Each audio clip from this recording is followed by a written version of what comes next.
सागर, हाँ आज शॉपिंग में मजा आयल ना? हाँ पता बा वो मॉल में हम विद्या के साथे गए रहनी, विद्या के टेडी बियर खरीद के दे रहनी, टेडी बियर खरीद के दे रहनी और बहुत मजा आयल है वो दिन। लेकिन आज भी तो मजा आयल ना? आज तो वो सेंटा क्लॉज से कैसे दूर दूर और भागत। जो मॉल में हम विद्या के मास्क पहन के डराइले भी रहनी, डरा गेल रहली हूँ। और वो सेंटा वाली शॉप में जब और पता वो सैंडल वाला शॉप में एगो सेल्स गर्ल रहे, वो विद्या से कहली कि जाई यहाँ से। हमके बहुत गुस्सा आयल रहे, हम कहनी कि हमार भाई बाड़ी एकरा जौन चाहिए तौन दे दा। वो बहुत सारा शूज एंड सैंडल खरीद के दे रहे, हमके बहुत मजा आयल रहे। लेकिन सागर, विद्या पहले जैसा ना रहली ना?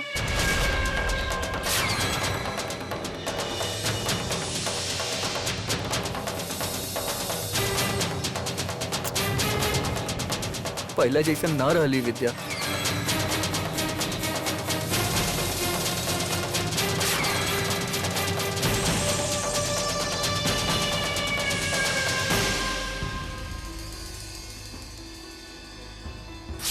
दी, ये साड़ी कितना प्रीटी बा ना? देखी कैसा लग रहा बा हमरा हाँ, पर। हाँ, बहुत अच्छा। क्या कर रहे हैं आप लोग? गॉसिप? ना कुछ ना कर रहे हैं बस। वाह, अरे ये तो जरदोजी की साड़ी है ना?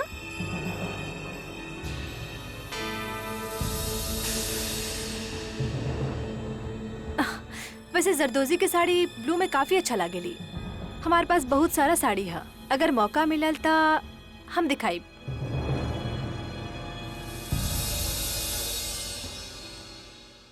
दीदी, दीदी आपके साड़ी हमें में कढ़ाई कर देनी है।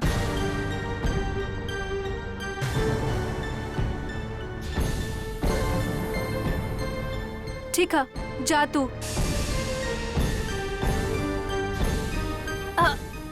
एक सेकंड विद्या,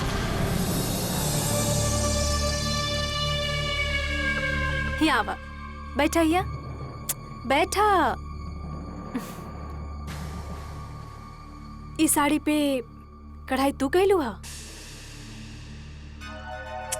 बिल्कुल बनारसी स्टाइल हा। धन्यवाद।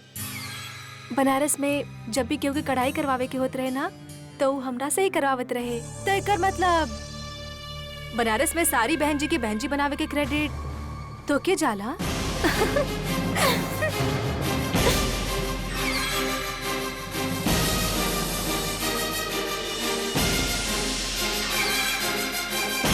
विद्या, हम तो मजाक करत रहनी, सच। हम तो बस इतना कहे चाहते हैं कि तू ये सिंपल साड़ी काहे पहने लू? तू ही घर की बहू हाउ तो के आई मीन तुहार हर साड़ी फैशन स्टेटमेंट होवे के चाहिए, राइट? जी फॉरगेट इट सुरीली। केकरा समझा रहल बाड़ी? जस्ट इमेजिन अगर विद्या के नाम कोनो फैशन के साथ जुड़ल जाए तो का होई? हमनी विद्या के नाम होई मिस पुराने गली बनारस। कैसा लगल?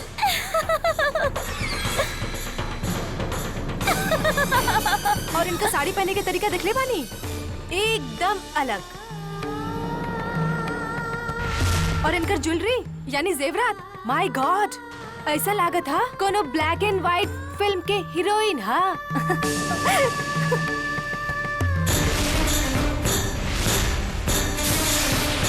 ग्रेट।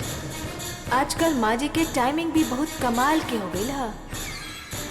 यही के तो इंतजार रहे हमके। विद्या, रुको यहाँ। ये का कर रहे हैं आप लोग? हाँ, काहे एकर मजाक उड़ा रहे हैं? सिर्फ एक खातिर काहे कि एगो छोटा सा शहर से आइला। विद्या बहुत गुनी लड़की है। अगर हम अपन समीर के घर में छोड़ के जा रहे हैं तो सिर्फ और सिर्फ विद्या की वजह से।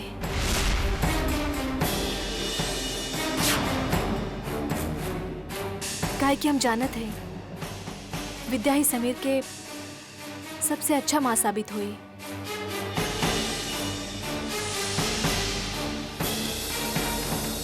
थैंक यू विद्या, जो तू समीर के इतना प्यार दे लू।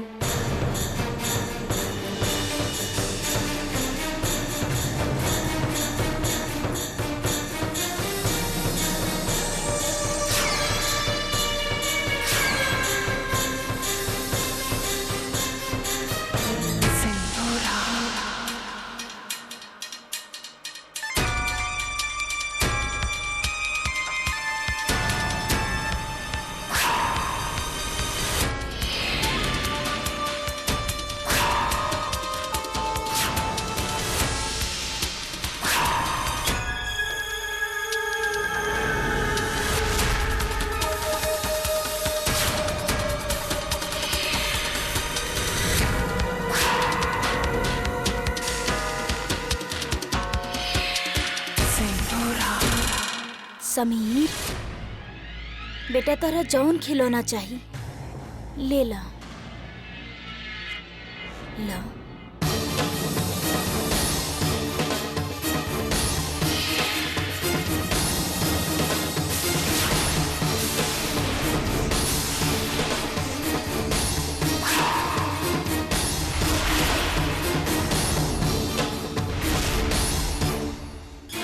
दी जीजा जी, हम बहुत शॉपिंग करके आयल बानी।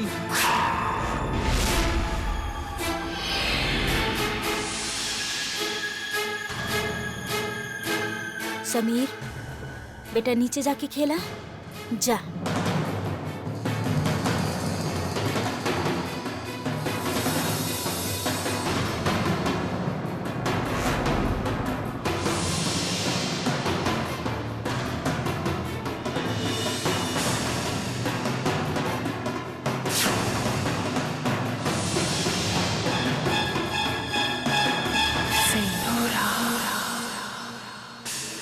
ई तो हमार टेडी बा।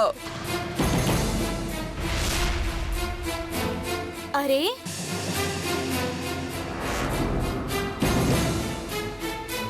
हाँ, ये तो तोहार डैडी बा, लेकिन ये तो समीर के विद्या देले बाड़ी।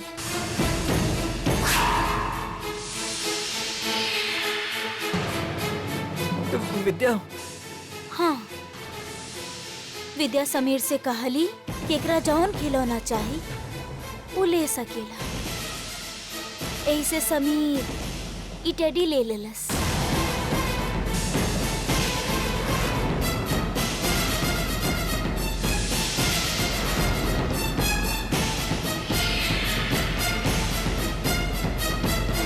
हेलो,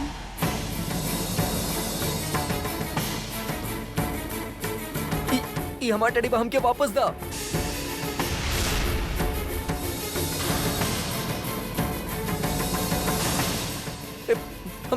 हमार टेडी तू समझ में नहीं ऐसे। हमार टेडी हमके वापस दे देना था।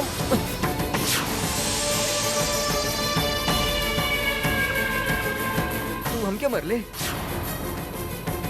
तू हमके मर ले, हमके मर ले, हम तेरा रुकी, आप सब लड़ाई क्या कर रहे हैं? कहाँ हो गई?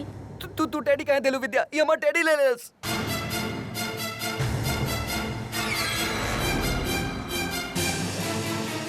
आप रुकी। हमार टेडी वापस दा। बेटा, पापा के खिलौना वापस दे दा। बेटा आप अच्छा बच्चा है ना, हमार बात मानत है तो फिर दे दी आप।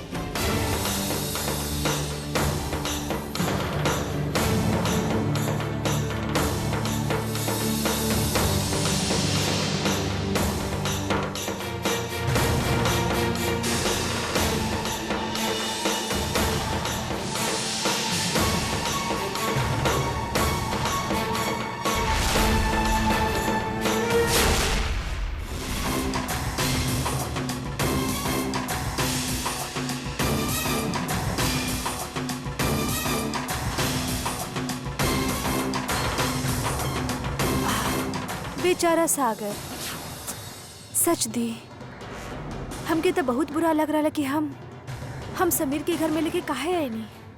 वो तो विद्या के बहुत करीब होत जा रहा और विद्या भी ओकरा से बहुत प्यार करेली। सागर के बारे में सोच के हम समीर के घर में आवे से रोकले रही, बाकी विद्या हमारे एक ना सुन ली।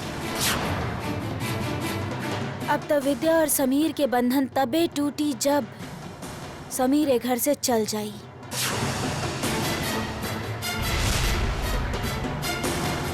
लेकिन अब तो ऐसा ना हुई, काहे कि अब समीर यही घर में रही।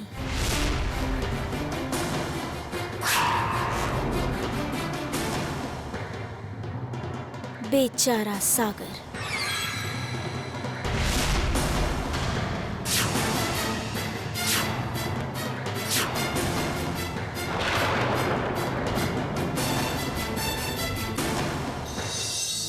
हाँ बेटा, आज हम सुरीली के विद्या से बात करत सुननी तो पहली बार हमके लागल मानी सुरीली बदल रहा हा। ओकर मन में विद्या खातिर कोनो जलन, कोनो नफरत ना हा।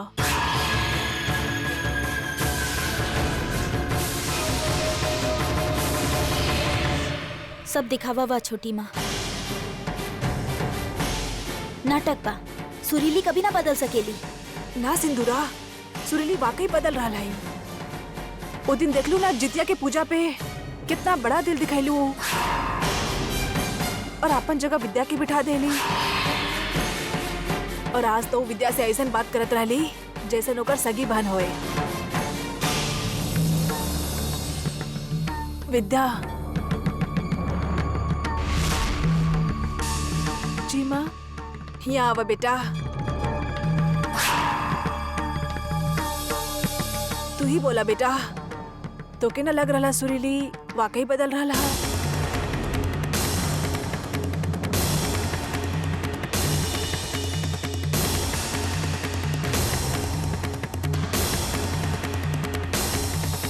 ठीक बा, अगर आप सबके यह लागेला तो हमहू यह मान लेतानी कि सुरीली सच में बदल रहा बाड़ी।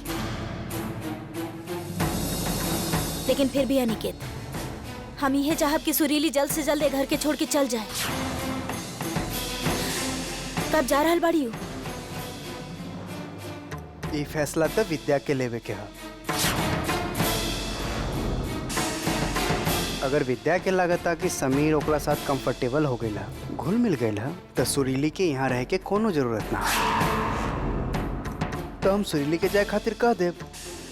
का विद्या, तू का कहेलू?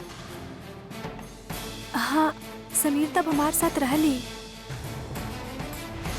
और सागर, वो अबो समीर से बहुत नफरत करेला। हम उनकरा भी मना ले बू। लेकिन तोहरा इतना वक्त काहे लग रहा सागर के मनावे में? इट्स ओके सिंधूरा, विद्या कहत या ना कि वो सागर के मना ली, वो सागर के जल्द ही मना ली। हाँ ना विद्या? जी, हम जाने ली कि जल्दी समीर के पसंद करे लगे हैं।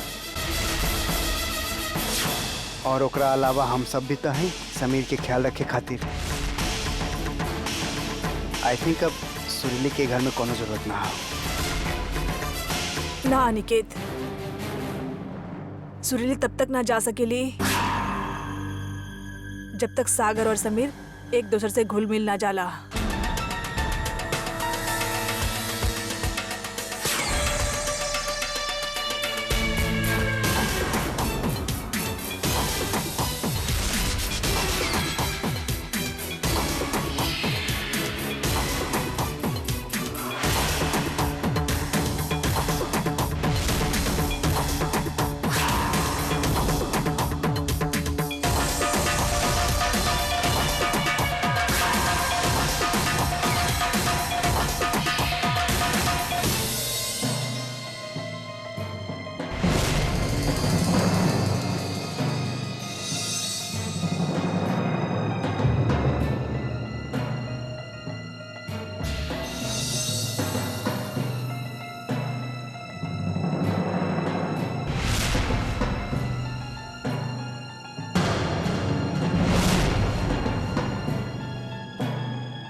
अब तक विद्या और समीर के बंधन तब बे टूटी जब समीर एक घर से चल जाए।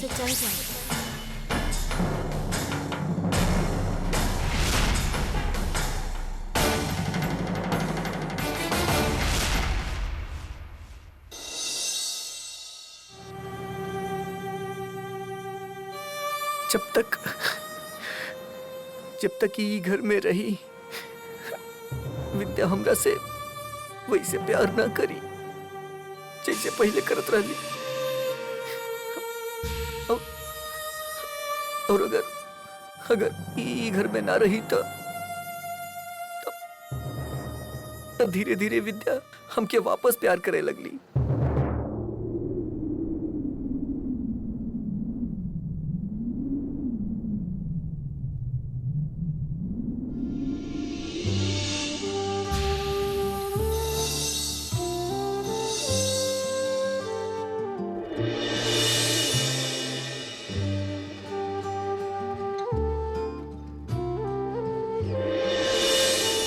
सॉरी समीर, पर तोहरा जाए के पड़ी।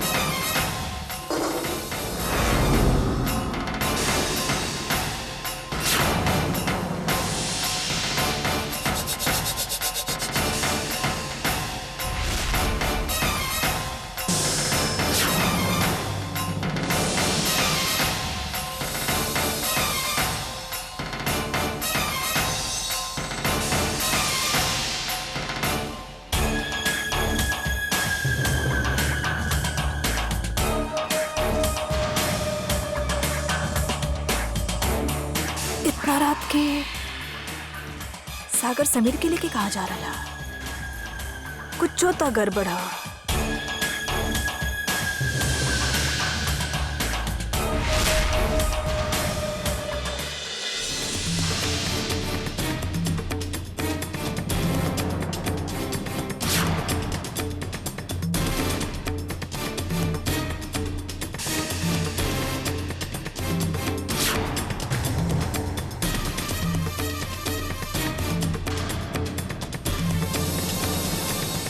चला वापस चला हमार और विद्या के बीच केहू ना आई। तू प्लीज वापस चल जा प्लीज।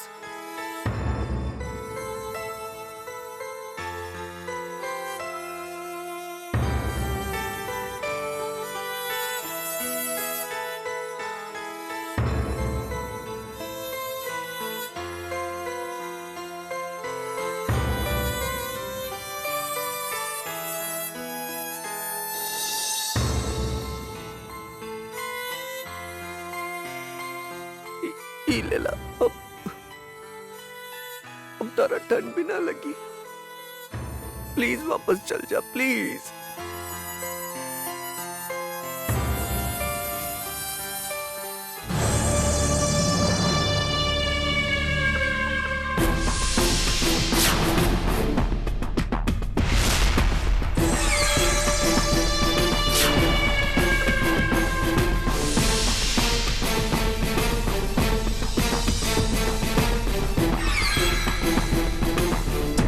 मिलल हमके तुरुप के का जक्कर हमरा तलाश रहे।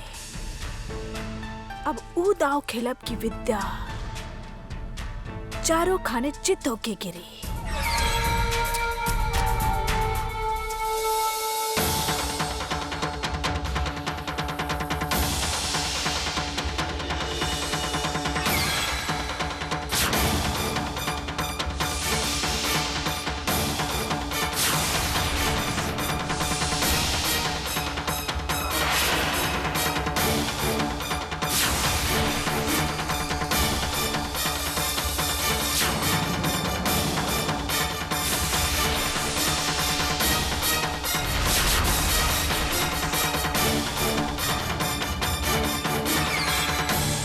जगह ठीक रही, घर से दूर भी और सुनसान भी।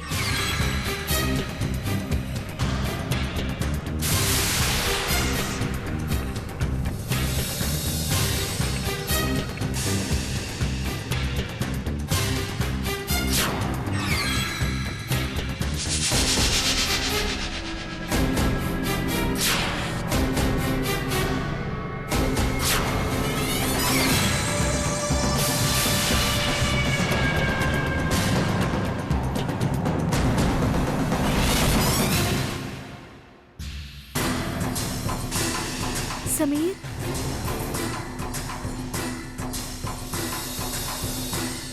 समीर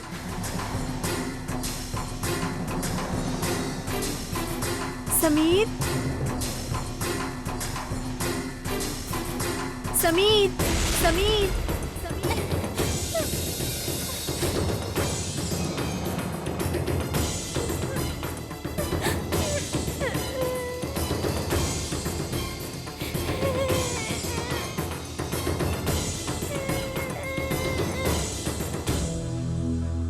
सुनी आप समीर के देखने के हो?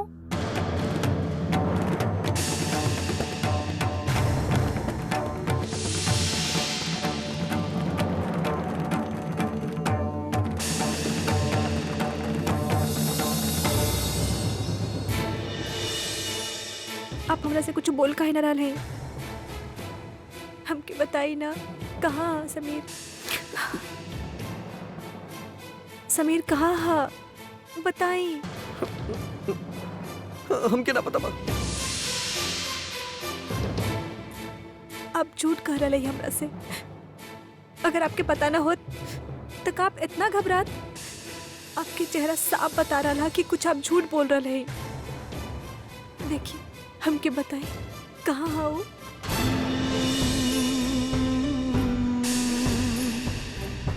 तू ओकरा हमसे ज्यादा प्यार करेलू ना विद्या, ओकर ज्यादा ख्याल रखेलू। हमके पता बा अगर हुई ही घर में रही तो तू हमार बेस्ट फ्रेंड ना बन पाईबू। तू ना बन पाईबू हमार बेस्ट फ्रेंड। ई खातिर हम एक खातिर का कहीं नहीं आप हमके बताएं। आप समीर के साथ का कहीं नहीं? आप का कहीं नहीं समीर के साथ? बताएं हमके, जवाब दी हमारी बात के।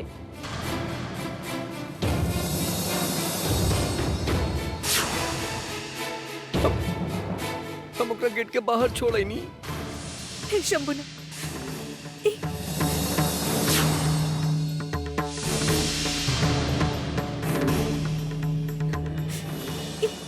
का कहीं नहीं आप? काहे ऐसा काहे? काहे के हमके वो बच्चा घर में ना चाहिए विद्या, हमके ना चाहिए। अच्छा भइल कि वो निकल गई घर से। अब तोरा ओकरा साथे ना सूते के पड़ी। अब हम भी अकेले ना सूतब। तू हमके स्टोरी सुनाइबू, हमरा खातिर खीर बनाइबू। अब तू हमके फिर से बहुत प्यार करबू।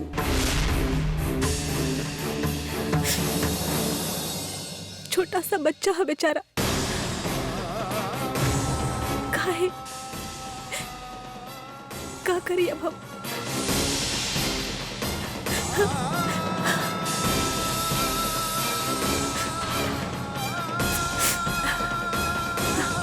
विद्या प्लीज रुका। विद्या वो गंदा बच्चा के घर में मत लावा प्लीज।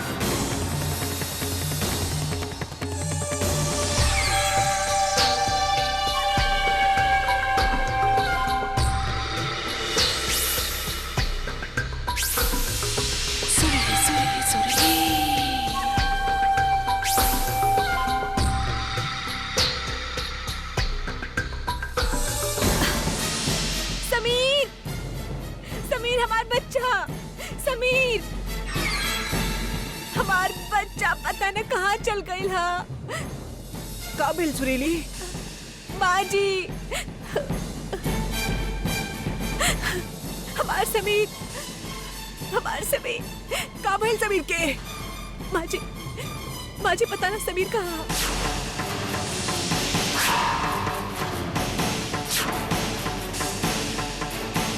हमार सोते से पहले वो कमरा में देखे कहीं नहीं, लेकिन वहाँ ना हमार जी, वो पूरा घर में ना हम। का? हम ओकरा कहाँ न ढूंढनी माँ जी, पता ना वो कहाँ चल गई। और थोड़ी देर पहले हम विद्या के घर से बाहर जाते देख ले रानी, वो बहुत घबराए रहे माँ जी।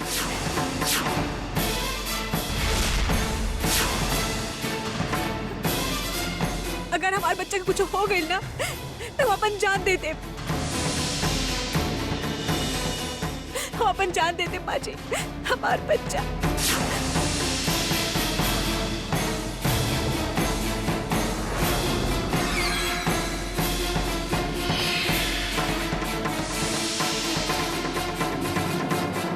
चिन्नू चल आवा हमारे साथ आवा। हमार बच्चा। समीर बेटा,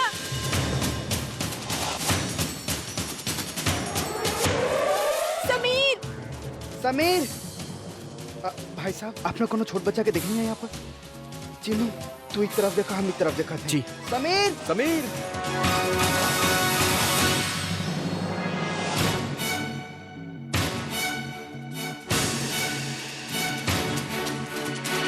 समीर, समीर।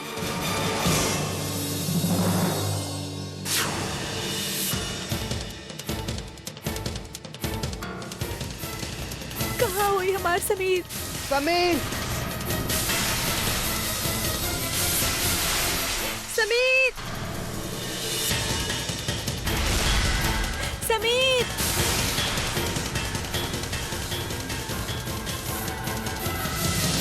समीर समीर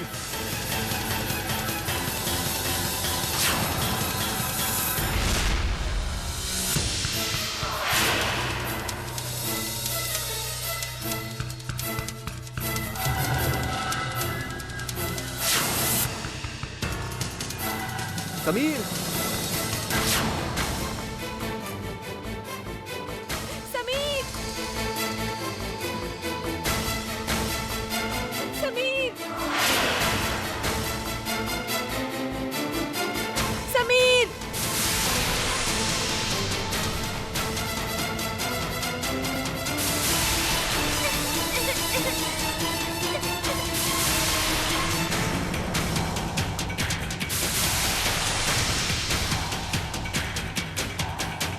भाई साहब रुकिए। भाई साहब आप पीछे कोनो बच्चा देखनी? ना मैडम, छोटा सा 4 साल के। ना ना ना हम ना देखने, पता ना कहाँ देख लिया आप। समीर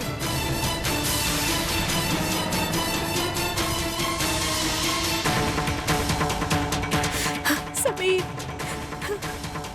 हे शंभुनाथ, रक्षा करिए हमार समीर के, रक्षा करिए हमार बच्चा के।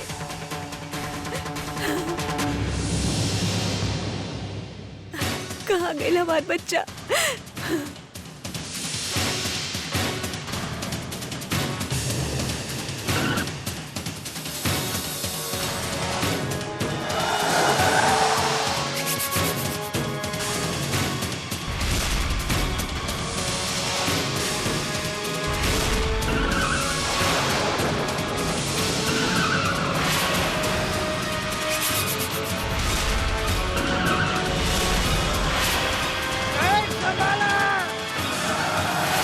समीर!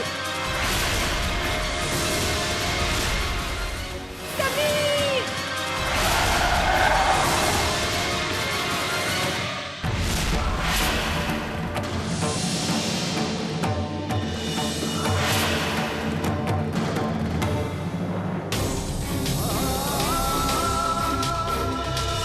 समीर!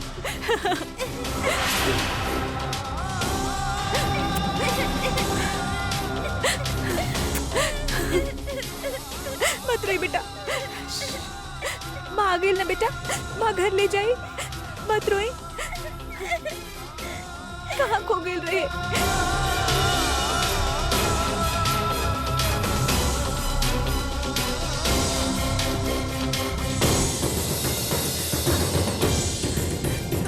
माँ जी, माँ जी, बस बहुत इंतजार कर लेनी। हमके लगा था कि अब हमके पुलिस की खबर कर दे कि चाहिए।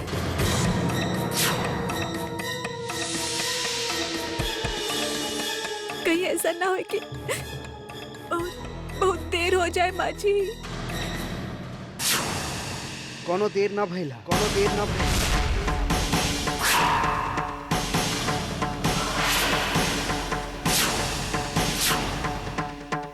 विद्या ना समीर के ढूंढ लेना, समीर के ढूंढ लेना।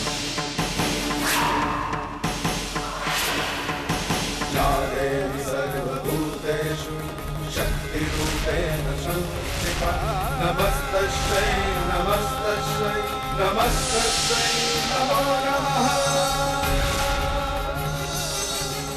समीर समीर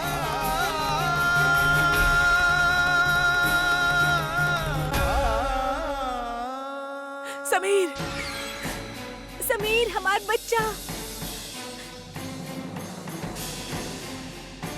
हमार बच्चा।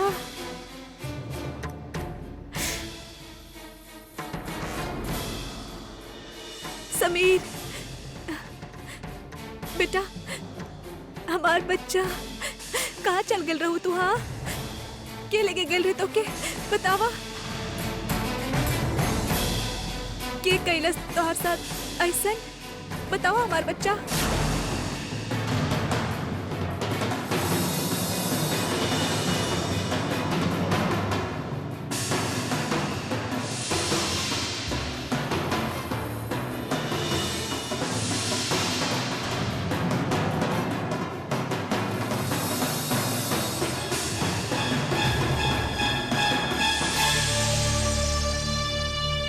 का भेल बेटा, तू बार बार विद्या की तरफ काहे देख रहा हो? हाँ, बोला।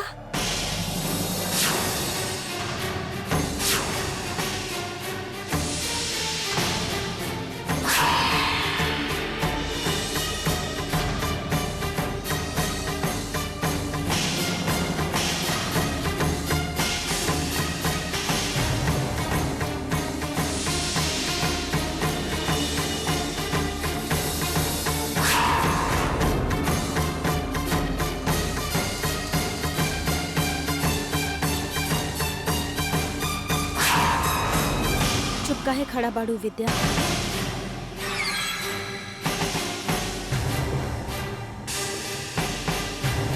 का तू समीर के घर से बाहर छोड़ के आयल रहो? सिंदूरा प्लीज सोच समझ के बात कल करा, भला विद्या ऐसा काहे करी? ठीक बा, चलिए बात के यही छोड़ देता नहीं कि ऐसा के कैलस। कहे कि सबसे अहम सवाल ए वक्त ई बा कि समीर के संभाले के जिम्मेदारी में चूक केकरा से भाई?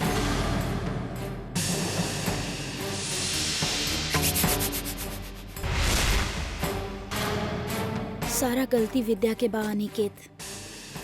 काहे विद्या, तू खुद लेके गए रहलू ना समीर के अपने पास, तो फिर एक गैर जिम्मेदारी ना तो और का बा कि घर से बाहर चल जाला और तोहरा के पता तक ना चलेला। अगर ये तोहरा अपन बच्चा रहा तो का तोहरा से इतना बड़ा गलती हो, इतना बड़ा गलती हो।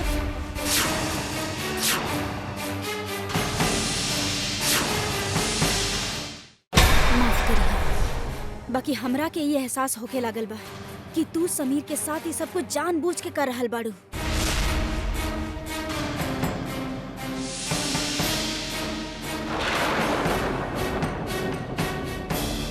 ना दीदी, हम ऐसे कर ही ना सके। अगर जानबूझ के ना कर तू तो ऐसा काहे होखेला कि जब ए समीर तोहरा साथ होखेला तबे कोनो न कोनो अनहोनी होते बच जाला। काहे विद्या?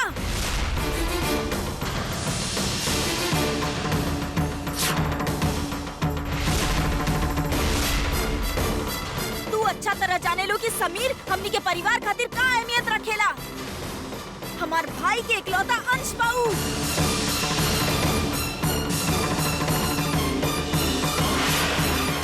बाकी फिर भी ओकरे मामला में तू हमेशा लापरवाही बरतेलू। काहे? जवाब द, काहे? बार बार एक के बात होका ले इत्तेफाक ना होखेला। ए घर में सबसे ज्यादा विश्वास तोहरा ऊपर कइल जाला। बाकी पता ना काहे तू हमनी सबके विश्वास तोड़े पर तुलल बाड़ू।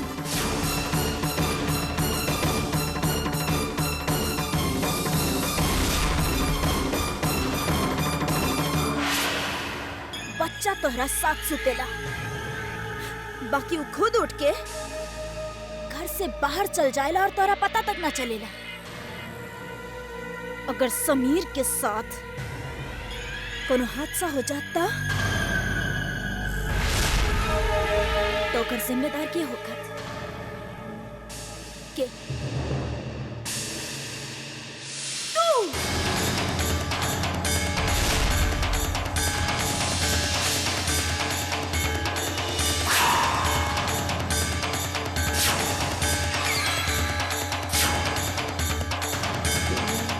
विद्या कुछ ना कैले बाड़ी। अम्मी गंदा बच्चा के घर के बाहर छोड़ाई लानी, घर के बाहर छोड़ाई लानी।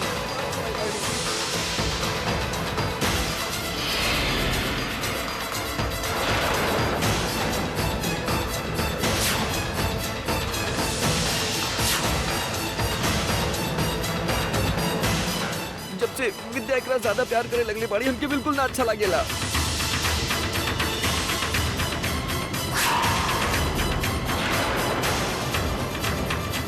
विद्या एकरा खातिर पकोड़ा बनावेली, हमरा खातिर कुछो ना बनावेली खाए के। ई नींद में सूतल रहे, हम एकरा उठा के ले गई और घर से बाहर रख देनी एकरा। हमके ई बिल्कुल ना अच्छा लागेला दी, बिल्कुल। ई फिर भी वापस आ गई। हम दोबारा एकरा घर के बाहर छोड़ आई। सागर!